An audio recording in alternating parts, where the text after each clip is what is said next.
Ladies and gentlemen, start your racers! What's going on, everybody? It's Pirates of Impetus here today with another Indie Adventures. Today we're taking a look at a game I've been playing quite a lot of recently. Not in crazy amounts, but nonetheless I still quite enjoy it. This is Redout. It is a spiritual successor to games such as F-Zero and Wipeout, although I've played neither of those. Neither? I have played, what have I got, about 20 hours in this game.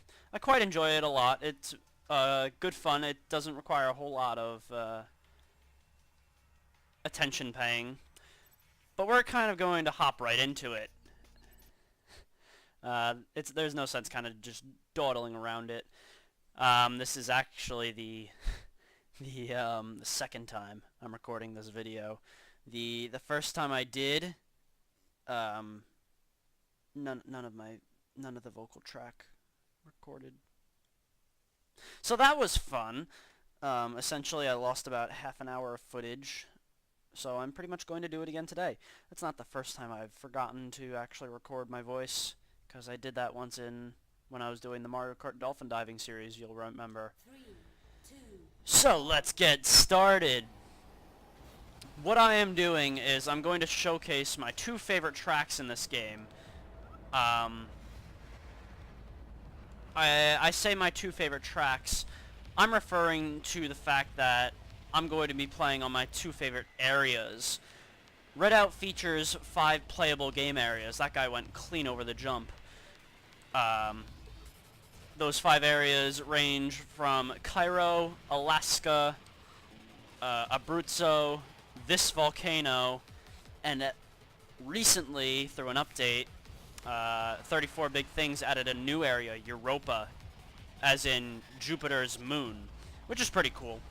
I've not really had enough experience on Europa yet to properly showcase it, so I'm not going to yet. I might visit this game at a later date on the channel. I haven't decided yet. That's all subject to change. So, how do you play the game? Well, it works kind of like your typical kart racer, but without the items. It's more focused on the racing aspect, which is interesting. Because I've not really played many strict racing games, per se. I played a heck of a lot of Mario Kart, which is one of my favorite series. I've been playing that since I was about 4 years old. Double Dash was my first game ever. So I've got a bit of an affinity for that. I've got a huge lead. I'm looking at the compass in the top center of the screen. There's no one even close to me. Holy moly. Ooh, that was cool. Right now, I am in the volcano base level, and I'm doing an event race called a boss race. Now, boss races are standard races. Just finish first, or that's the goal at least. Finish in the best place you can. However, you're racing the entirety of the track. Each area in the game is divided into several smaller tracks connected by portals, and a boss race connects the portals in such a manner that you travel the entirety of the track, which can lead to quite long races. A single boss lap can consist of anywhere about 4.5 to 5 minutes, depending on the area. The volcano is one of the longest ones, which clocks in on a good lap somewhere around 4.5 minutes, I think. But we'll see once we reach the end. I think we're a little over halfway, and you've already noticed all the different areas that we passed through alone. Full speed. Corkscrew. Corkscrews are cool. Now you control your ship in a few different ways. Most simply is holding the A button on your controller to go. Just a note, I am playing this with an Xbox One controller at the moment. However, you can also play with mouse and keyboard, and I can confirm, because I played it like that for quite a while before I got the controller. Mouse and keyboard controls are definitely playable and perfectly acceptable in my opinion. But I'm going to refer to the controller controls just because that's probably how most people play this game. You use the A button to accelerate. You use the left joystick to steer. However, you're also given the ability to change your direction on the x-axis, on the horizontal axis. You'll see I'm kind of sliding across the track here right now without steering, and that's because I'm using the triggers. Whenever you steer normally, the ship is prone to sliding. Various ships have different stats, and each one handles a bit differently. This one is best at maintaining high speeds while bumping into walls for course correction. I think the game jokingly refers to it as a super fast block of wood. So you kind of get a feel for how it plays just in the name alone. Or the pet name, if you will, the joking name. Big old jump here. Land it. Excellent. We're approaching the end. I think just around this corner. Finish! Excellent. First place. By quite a lot, too. We killed that.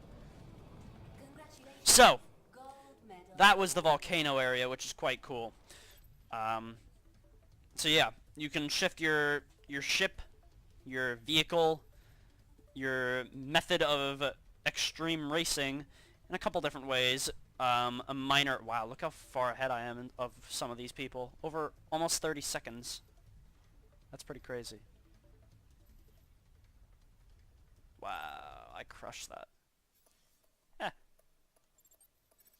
Pretty cool. Here are the different areas. There's Europa, the Volcano, Abruzzo, which is where I'm going to go next, Alaska, and Cairo. Abruzzo, it's a pretty track, in my opinion.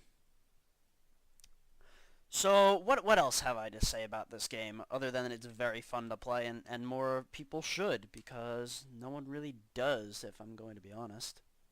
The online races are pretty vacant most of the time. More often than not, they don't exist.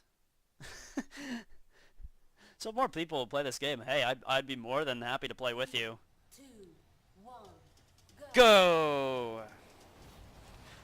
Just a note on starting, you should hold the A button before the countdown finishes, so that way your energy gauge, indicated by the blue on the right of your ship, already begins filling before the race starts. You use your energy gauge as supply for boosting and for power-ups. I said you can't use power-ups in this game, however you're allowed to equip one to your ship before the race begins. You're allowed one passive power-up. I opt for increased hull resistance, which makes the ship less prone to taking damage, indicated by the health bar on the right. And I have a repair drone in the event that things start looking nasty. Now, boosting is done with the left bumper. And what that does is, depending on how much of your energy gauge you use, you'll be awarded with a boost accordingly. There are boosts on the track that you can run over for free speed, but your boost is where a majority of your top speed is going to come from. In addition to, obviously, turning, that's rather important, the tracks also rise and fall vertically, and hence the namesake of the game, Redout, can be experienced depending on the kind of vertical shift you encounter. If you're making an upwards bend like here, you're going to want to pull down on the control stick so that way your ship actually angles backwards and you won't grind into the floor, which would obviously slow you down. And conversely, if you're going over a drop that would send you downwards, you're going to want to point the ship downwards. Otherwise you'll experience a red out. The screen will flash red, and you'll lose a lot of speed, like you saw it a little bit there. It's not really that big of an impact once you get used to it, but still every little bit of speed helps, especially in a game as fast as this one. That's part of the reason I love it, because there's no other racer that I play that's quite this quick. What other things are there to mention? Platforms of the game, of course. That's kind of important, isn't it? You will notice that I'm playing this game on PC, as I've mentioned, hence the keyboard. Correct me if I'm wrong, but I don't believe this is on any consoles at the moment. However, it is coming to the Nintendo Switch this year. I don't know the release date of that, so forgive me, but nonetheless, it's another title for the console. It might be on PS4, it might be on Xbox One, I'm not sure, so don't citation needed on that. Other details. There is quite a lofty single-player campaign for you to play. Every mission you do awards you with experience and cash, which you can use to unlock other ships, upgrades, and upgrade the power-ups and ships themselves in terms of their stats and how effective the power-ups are. This ship is a fully maxed out level 4 class ship, which is the highest that the game offers at the moment.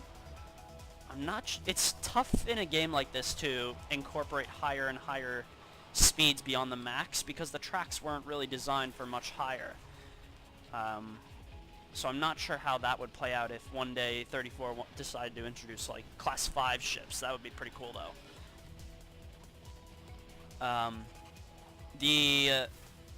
Playing the campaign is... Ooh, I almost fell off the track there. Yes, you can fall off the track, and there's the finish line. You can actually fall off the track if you don't hit a barrier. And you lose a lot of time for that. So then, that was Redout. Quick video, not really that long. I showcased 2 of my favorite areas in the game. There are 3 more that I've yet to show. Maybe I'll come back and visit it at a later date. But for now, that's all I have for this video. If you did enjoy it, then I suggest you go check out the game on Steam, or eventually the Nintendo Switch when that drops. And hey, maybe we'll have a few races together. So, without further ado, I will catch you all in the next video.